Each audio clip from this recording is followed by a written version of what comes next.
ध्यान देंगे सभी। जीवन में जितना कम हो सके उतना क्रोध करना चाहिए, क्योंकि क्रोध आपके विकास का रोड़ा है।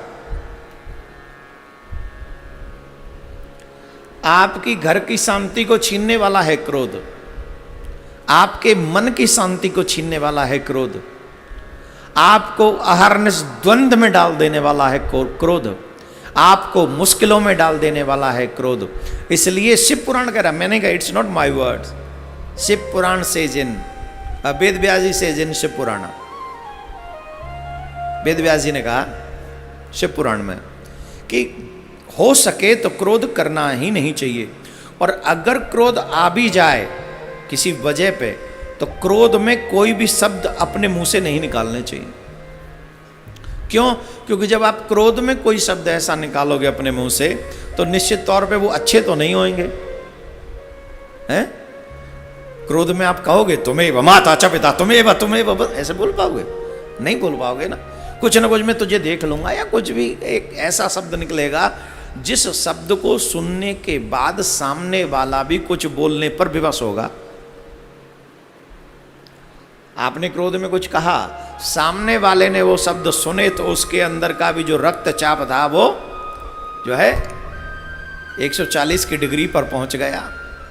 फिर सामने वाला भी कुछ न कुछ जरूर बोलेगा, अवश्य बोलेगा। और जब सामने वाला बोलेगा तो वो ऐसा अवश्य बोलेगा जिससे आपका क्रोध और बढ़े, वो 440 तक पहुंचे, घटे नहीं। तो ये क्रोध पाप कर मूल, वो क्रोध आपके पाप की जड़ बन जाएगा। इसलिए क्रोध नहीं करना चाहिए। क्रोध आ भी जाए तो अपने आप पर कंट्रोल करना चाहिए। और कंट्रोल कैसे करें कि बोलो मत, क्रोध आ रहा है ठीक है, अंदर ही फड़फड़ाने दो थोड़ा सा। जिस समय आपको क्रोध आ रहा हो अपना टेम्परेचर नापना, आपको पता चलेगा कि आपकी बॉडी कितनी परेशान हो जाती है उस समय जब आपको क्रोध आता है। तो शब्द मत निकालें। और क्रोध को शांत करने का एक बहुत सुंदर तरीका है, जिस समय आपको क्रोध आ रहा हो उस समय आप भगवान शिव के इस पंचाक्षराई मंत्र का जाप करें। ओम नमः शिवाय, ओम नमः शिवाय, ओम नमः शिवाय, बोलो ओम नमः शिवाय। इसको 21 बार जप लें, आपका क्रोध छूमंतर हो जाएगा। जब क्रोध आ रहा हो बोलने से पहले। और जो शिष्य हैं, जो कृष्ण भक्त हैं, उनके लिए आप अपने गुरुजी के द्वारा दिया हुआ मंत्र 11 बार 21 बार जप लें, आपका क्रोध भाग जाएगा। राधे राधे बोलना पड़ेगा। ये दूसरी बात हुई। और तीसरी बात, जो लोग चाहते हैं कि हम लंबा जिए, दीर्घ आयु हों, कौन सी आयु? दीर्घ आयु कि अल्प आयु? कौन कौन दीर्घायु जीना चाहते हैं? जो लोग चाहते हैं कि हम और हमारे बच्चे दीर्घायु जिए, शिव पुराण में उनके लिए बड़ी सुंदर व्यवस्था बताई गई है। बताएं क्या व्यवस्था है? कुल व्यवस्था यह है कि भोजन कम करो,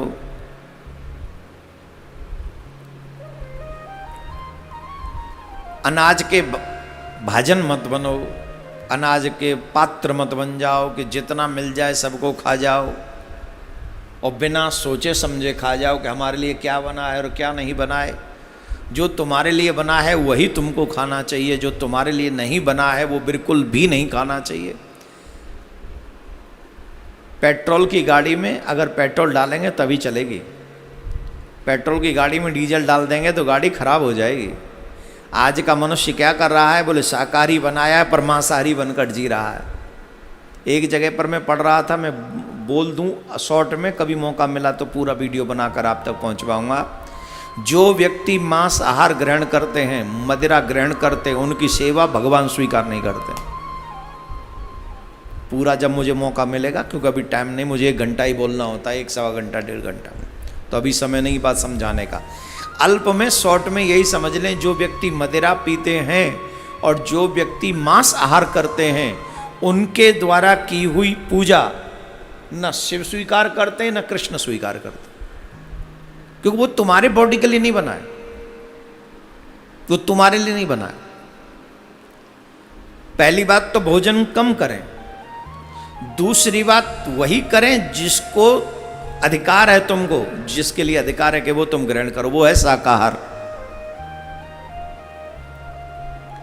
कम भोजन करना चाहिए और उतना भोजन करना चाहिए, वैसा भोजन करना चाहिए जिसको तुम्हारी जठराग्नि पचा सके।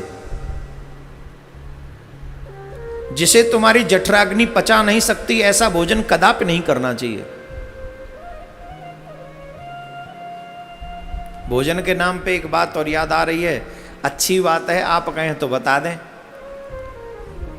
इसी भोजन के चक्कर में दरिद्रता हमारे घर में झांक रही है। चलो बाद में बताएंगे, याद रहेगा, अभी नहीं बताते क्योंकि बहुत लंबी लिस्ट है। आज हम सोच के आए थे ये आपको बताएंगे और ये आपके घर की खुशहाली के लिए है, इसलिए बता रहे हैं। शिव जी की कथा तो चली रही क्योंकि शिव पुराण में ही है, ये शिव पुराण में ही लिखा है जो हम आपको बता रहे हैं। कहाँ थे हम? भोजन कम करना चाहिए और शाकाहार करना चाहिए। तीसरी और अहम बात, ज्यादा से ज्यादा व्रत करना चाहिए। अहम बात है, ये बहुत अहम बात है। इस बात को हर कोई नहीं समझेगा। यहां एक और गजब की बात हम आपको बता दें, जितनी एनर्जी, जितनी शक्ति, जितनी पावर आपको भोजन करके प्राप्त नहीं होती, जितनी एनर्जी, जितनी पावर आपको व्रत करके प्राप्त होती है। इसीलिए हमारे ऋषि मुनियों की परंपरा में व्रतों को विशेष महत्व दिया गया। मैं शिव जी के व्रतों के संदर्भ में पढ़ रहा था तो महीने में कम से कम 4 से 5 व्रत हैं जो शिव जी के भक्तों को करने चाहिए। अमावस्या का व्रत करना चाहिए, पूर्णिमा का व्रत करना चाहिए, और एकादशी तो 2 आ ही जाती हैं, तो 2 और 2 4 हो गए, और फिर 2 व्रत और हैं, वो अभी मेरे दिमाग में नहीं आ रही। जब जिस दिन व्रतों के विषय में बताऊंगा उस दिन बता दूंगा। तो कम से कम 6 व्रत हैं। एक विशेष बात, जो इतने व्रत न कर सके उसे एनी हाउ शिवरात्रि का व्रत करना ही चाहिए। जन्माष्टमी का व्रत करना, जन्माष्टमी का तो हम कृष्ण के चाहने वाले कह रहे हैं, पर शिवरात्रि का और कृष्ण जन्माष्टमी का व्रत महत्वपूर्ण है, अवश्य करना चाहिए।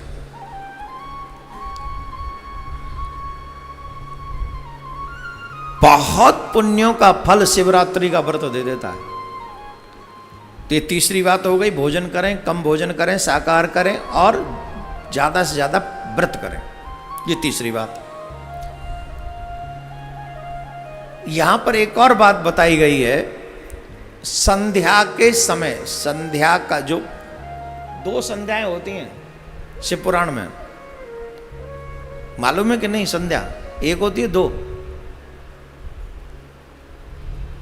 हमारे यहाँ त्रिकाल संध्या की बात आती है, राइट, पर 2 संध्याएं होती हैं। एक मॉर्निंग संध्या होती है, एक इवनिंग संध्या होती है। बोले मॉर्निंग संध्या कैसी होती है? बोले सूर्य उदय होने से पूर्व, सूर्य की प्रथम किरणें इस पृथ्वी पर आएं, उससे पूर्व का और जो ब्रह्म मुहूर्त के बीच का जो समय है उसे संध्या कहते हैं। शाम को सूर्यास्त और अंधेरे होने से पहले का जो समय है उसे सायंकालीन संध्या कहते हैं। एक मॉर्निंग संध्या, एक सायंकालीन संध्या। तो संध्या के संदर्भ में एक बात कही गई है, संध्या के समय चाहे वो मॉर्निंग की हो चाहे वो इवनिंग की हो, कुछ काम नहीं करने चाहिए। वो कौन से काम है? बोले भोजन नहीं करना चाहिए। कई लोग सुबह उठते ही, कई लोग मिल जाएंगे आपको, कई लोग कहते हैं हम तो सुबह उठ जाते हैं। कितने बजे? बोले लगभग 4:30-5 बजे। अच्छा, वाह, बड़े अच्छे हो। करते क्या हो? क्या करते? सबसे पहले चाय ढूंढते हैं और चाय के संग बिस्किट ढूंढते हैं या कुछ रस वस कुछ मिल जाए वो ढूंढते हैं। काय के लिए उठे थे 4 बजे 5 बजे? काय के लिए उठे थे? ये चाय के लिए उठे थे? ये बिस्किट खाने के लिए उठे थे? उठे ब्रह्म मुहूर्त में और काम क्या किया? जो वर्जित है पुराण में, ये खाना नहीं है, पीना नहीं है। प्रातःकाल क्या करना चाहिए? रामचरितमानस सिखाता है, प्रातःकाल उठ के रघुनाथा माता पिता गुरु ना वही माता। सबसे पहले क्या करें? बोले प्रणाम। प्रणाम किनको? बोले अपने घर के बुजुर्गों को। सबसे पहले उठ के बिना स्नान के ही सबसे पहले अपने माता पिता के पास चले जाओ। घर में जो बुजुर्ग हैं, दादी दादा, उनके पास चले जाओ और उनको जाके प्रणाम करो। और उन्हें प्रणाम करने के बाद क्या करें? बोले फिर स्नान। पहले प्रणाम, फिर स्नान और फिर राम, फिर नाम जपो, फिर भजन करो। भजन के बाद फिर भोजन करो। ये व्यवस्था है तुम्हारे पुराणों की। यहां तो उठे नहीं, जर एक लोटा आ गई चाय की और 2 बिस्किटों से भरा हुआ वो प्लेट आ गई, और जब पूरा कुंभकर्ण खा पी के फिर उठे। अब ये भजन, ये पुराणोक्त तो तुम्हारा जीवन नहीं है। ये तुम अपना उठ के भी लेटे ही हो, समझ गए। राधे राधे बोलना पड़ेगा। तो मैं कहा था, संध्याकालीन समय में आपके लिए कुछ कार्य वर्जित हैं। बोले कौन से कार्य वर्जित हैं? पहला भोजन। भोजन नहीं करना चाहिए संध्याकालीन समय में। एक और गजब की बात, शाम के समय यात्रा भी नहीं करनी चाहिए। जिनकी चालू हो वो रखें। जो चल रहे, अब जो ट्रेन में बैठ गया, दोपहर को ही बैठ गया, सुबह ही बैठ गया, वो थोड़ी रुकेगा। लेकिन उस समय यात्रा न रख करें प्रारंभ। शाम के समय, संध्याकालीन समय में यात्रा प्रारंभ न करें। अच्छा, इसके पीछे वजह क्या है? रीजन क्या है? रीजन है छोटा सा। शाम के समय कैलाश पर्वत पे शंकर भगवान अपने तीनों नेत्र खोलकर इस ब्रह्मांड को देखते हैं। पृथ्वी के लोगों को देखते हैं, मतलब इनकी चेकिंग करते हैं कि ये कर क्या रहे हैं।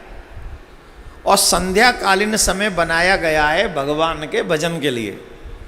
और यात्रा में मतलब कुछ कमाने जा रहा होगा, खाने का मतलब इसको वर्जित किया गया है। तो जब उस समय भगवान देखते हैं कि ये अभी भी सांसारिक कार्यों में लगा है, तो भगवान क्रोधित हो जाते हैं और उससे तुम्हारे सुकृत भी नष्ट होते हैं और तुम्हारे घर की शांति भी नष्ट होती है। भोजन नहीं करना चाहिए, सोना नहीं चाहिए, चाहे वो मॉर्निंग की संध्या हो या इवनिंग की, उसमें सोना नहीं चाहिए। उस संध्या में और इस संध्या में सोना नहीं। दूसरा, यात्रा नहीं करें। और सबसे अहम बात, स्त्री का संग न करें। स्त्री प्रसंग में लिप्त न रहें। स्त्री का संग मतलब ऐसा नहीं कि घर में है तो कीर्तन हो रहा है तो वो संग नहीं। जो पति पत्नी संतान उत्पन्न करने का प्रयास जो करते हैं, वो संध्याकालीन समय में, चाहे वो मॉर्निंग किया, ये नहीं करना चाहिए। भोजन करेंगे तो पेट खराब हो जाएगा। संतान उत्पन्न करेंगे तो दुष्ट संतान उत्पन्न होगी जो जीवन भर तुमको दुख देगी। यात्रा करोगे तो वो यात्रा तुम्हारी सफल नहीं होगी। और क्या था? शयन करोगे तो तुम्हारा भाग्य नष्ट हो जाएगा। इसके लिए संतान अच्छी हो, भाग्य सुंदर हो, तुम्हारी शरीर अच्छी रहे और तुम्हारा हर काम बनता रहे, इनके लिए कार्य वर्जित किए गए। संध्याकालीन समय में ये कार्य नहीं करना चाहिए। बोलो राधे राधे। और जोर से बोलना पड़ेगा। 5वीं बात मैं आपको बताने जा रहा हूं। बताऊं कि रहने दूं? बता दूं। वैसे तो कई हैं, पर इनमें से आज मैं सिर्फ 5 ही बोलूंगा, शेष कल बोल दूंगा। 5वीं बात जो बहुत महत्वपूर्ण है वो ये है, आपको अपने जीवन में झूठ नहीं बोलना चाहिए। जो आज का व्यक्ति बात बात पे बोलता है। आज आप इस व्यक्ति से कहो झूठ मत बोलना, तो वो समझेगा कि ये व्यक्ति हमको पागल बना रहा है। किसी से बोलो कि सत्य बोला करो, तो वो कहे तुम पागल हो गए हो। किस जमाने की बात करते हो? सतयुग में सत्य बोला करते थे, कलयुग में नहीं चलता। ऐसा नहीं है।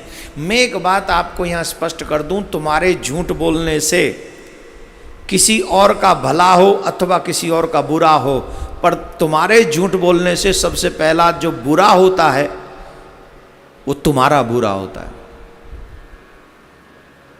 जब तुम झूठ बोलते हो तो भगवान की दृष्टि में तुम उसी समय तुम्हारा पतन हो जाए। उसी वक्त, उसी समय तुम्हारा पतन हो जाता है। क्योंकि जो तुम बोल रहे हो वो तुम्हारा विचार डेवलप हो रहा है और जो तुम्हारा विचार डेवलप हो रहा है, तुम कर्म भी वही करने जा रहे हो, और वो जो कर्म तुम करोगे तो तुम्हारा निर्माण तुम्हारे जीवन का वैसा ही होने वाला है। इसलिए भगवान ने, रामायण क्या कहती है, धर्म न दूसरे सत्य समाना, आगम निगम पुराण बकाना। भागवत कहती है सत्यात्मकम त्वाम शरणम प्रपन्नः सत्यम परम धीमहि। उस परम सत्य का ध्यान करो, उस परम सत्य को ध्याओ। और आप प्रत्येक पूर्णिमा पे सुनते हो सत्यनारायण की कथा। तो सत्यनारायण की कथा, सत्यनारायण व्रत क्या है? सत्यनारायण व्रत ही है सत्य का धारण करना। जब आप झूठ बोलते हो तो आप एक असत्य मार्ग पर चले जाते हो। आपको चाहिए, शिव पुराण के कथन अनुसार आपको चाहिए कि आप सत्य के मार्ग पर चलकर अपने जीवन को सुंदर बनाएं। बोलो राधे राधे। और जोर से बोलना पड़ेगा। आपके विचार ही आपको प्रगतिशील बनाते हैं। ध्यान से सुने, सत्य क्या सिखाता है? आपको आगे बढ़ना सिखाता है। सिखाता है कि नहीं? आपके विचार सत्य युक्त होने चाहिए। एक दृष्टांत मुझे याद आ रहा है, सुनिए जरा ध्यान से, बड़े गजब का है। एक महानुभाव सत्संग हो रहा था, उस सत्संग में गए, और जब सत्संग हो रहा था, उस सत्संग में जब वो पहुंचे तो सत्संग में सत्य की चर्चा हो रही थी। और जब सत्य की चर्चा हो रही थी, उन्होंने कहा जो व्यक्ति सत्य स्वीकार करता है, कितनी भी कठिन परिस्थितियां आ जाएं फिर भी सत्य से कभी डिगता नहीं है, उस महानुभाव की सत्य रक्षा करता है, सत्य अहरने से उसकी सहायता करता है। तो उन महानुभाव ने जब ये कथाक्रम सुना तो उन महानुभाव ने ये प्रण कर लिया कि आज के बाद मैं कभी झूठ नहीं बोलूंगा, असत्य नहीं बोलूंगा। प्रण कर लिया। देखो, सुनने से ही अच्छे अच्छे विचार दिमाग में आते हैं। जब आप अच्छी बातें सुनते हो तो अच्छे विचार आते हैं, अच्छे विचार आते हैं तो आप अच्छा करना चाहते हो। जब अच्छे विचार ही नहीं, कहीं सुना ही नहीं पड़ेगा तो विचार नहीं आएंगे, विचार नहीं आएंगे तो अप्लाई नहीं करोगे। तो जीवन पर्यंत उन्होंने कभी असत्य नहीं बोला, जीवन पर्यंत कभी असत्य नहीं बोला, और भगवान का भजन करते रहे, संतों की, गुरु जी की सेवा करते रहे। यही कार्य में वो हमेशा व्यस्त रहते थे, हमेशा आनंद में रहते थे। अब जाना तो सबको है पृथ्वी पे, चाहे झूठे हों चाहे सत्यवादी हों। एक दिन उनको भी जाना पड़ा, पृथ्वी छोड़कर गए। धर्मराज द्वार पर खड़े होकर उनका स्वागत करने आए धर्मपुरी में। भगवान ने, धर्मराज ने उनका स्वागत किया और पूरे उस स्वर्ग का भ्रमण कराया, और जो उत्तम से उत्तम व्यवस्था थी वो उनके लिए उपस्थित की। लेकिन वो इतने धीर गंभीर थे कि उन सुखों की तरफ उनका ध्यान ही नहीं था। वहाँ पर भी बैठकर वो अपने मगन थे। अब ऐसे दिव्य आत्मा जिसने अपने जीवन में झूठ न बोला हो, उनका दर्शन करने के लिए स्वर्ग के बड़े बड़े ऋषि मुनि आने लगे। धर्मराज भी आते थे और हमेशा कहते रहते थे कि भाई तुम हमसे कुछ मांगो, कुछ मांगो, कुछ मांगो। तो एक दिन उन दिव्य आत्मा ने कहा कि भाई देखो, ये तुम हमें कहाँ लेके आए? बोले स्वर्ग है। बोले एक काम करो, हमें नरक ले चलो, हम थोड़ी देर के लिए नरक देखना चाहते हैं। क्या आवश्यकता है आपको नरक जाने की? आपको नरक में जाने की कोई आवश्यकता नहीं। बोले हमारी इच्छा है कि आप हमको थोड़ा नरक भ्रमण करा लाओ। तो स्वयं धर्मराज उन आत्मा को लेकर नरक की ओर बढ़े। नरक में गए तो उन्हें ज्यादा फर्क नहीं लगा स्वर्ग में और नरक में। वहां पर भी लोग वैसे ही थे, स्वर्ग में थोड़ी सुविधाएं ज्यादा थी। तो भ्रमण करके वापस आए, उनका मुख उदास था। धर्मराज ने पूछा आप इतने उदास क्यों हैं? बोले हम उदास इसलिए हैं, जो पुराणों में हमने पढ़ा था कि नरकों में बड़े कष्ट हैं, बड़ी वेदनाएं हैं, कहीं कुएं में पाट डाल दिया जाता है, कहीं अग्नि में जलाया जाता है, कहीं तांबे की भूमि पर दौड़ाया जाता है, लोग चीखते हैं, चिल्लाते हैं, त्राहि त्राहि करते हैं, भालों से बाणों से उसको वेद किया, उसका छेदन किया जाता है। उसके पीछे कुत्ते दौड़ाए जाते हैं, हाय तौबा मस्ती रहती है। हमने तो नरक के विषय में ये सुना था, पर ऐसा तो वहां कुछ है ही नहीं। ये कैसा नरक है? धर्मराज ने कहा नरक वालों से ही पूछते हैं। तो नरक वाले लोगों को पूछा कि जिस नरक के वेदना के विषय में, दुख के विषय में, दर्द के विषय में बार बार कहा जाता है, वो अभी क्यों नहीं है? तो उन नरक के वासियों ने कहा, हे महात्मन, जैसे ही आपके चरण इस नरक में पड़े, नरक के सारे दुख, दर्द, वेदनाएं, परेशानियां आपके चरण पड़ते ही अदृश्य हो गई, गायब हो गई। ये आपके चरणों का प्रताप है, ये आपके पुण्यों का प्रताप है। जब आप ऐसे श्रेष्ठ विचार वाले लोग नरक में भी जाते हैं तो नरक के भी दुख समाप्त हो जाते, औरों के दर्शन करने मात्र से। जो नरक में पड़े वहां की पीड़ा भोग रहे हैं, वो भी जब आप जैसे लोगों के दर्शन करते हैं तो उनकी भी वेदनाएं समाप्त हो जाती हैं, दर्द समाप्त हो जाते, दुख समाप्त हो जाते। ये एक विचार की शक्ति है। किसकी शक्ति है? एक विचार आपको यहां से वहां तक पहुंचा देता है, जो खुद अपने आप को ही सुखी नहीं बल्कि नरक में पड़े हुए लोगों को भी आप सुख प्रदान कर देते हो। बोलो राधे राधे। ऐसे नहीं, जोर से बोलना पड़ेगा। तो ये सुख किसकी वजह से? एक विचार की वजह से। एक वो विचार है जो सबको दुख देता है, एक वो विचार है जो सबको सुख देता है, जो सबको सुख देता है।